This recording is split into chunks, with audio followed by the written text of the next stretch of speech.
غریب و عاشقم بر نظر کن، غریب و عاشقم بر من نظر کن، به نزد عاشقان یک شب گذر کن.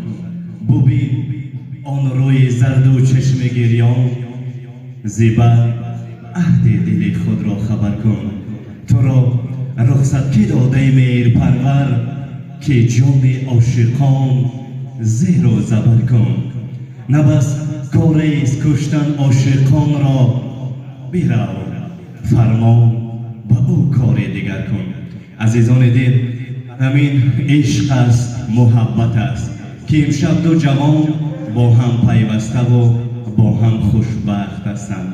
چطور میگویند که محبت جسم و جان نوجوانی است، محبت آفتاب زندگانی است. نمیزیبد جوانی بی محبت، چه لازم زندگانی بی محبت. سلامت باشید.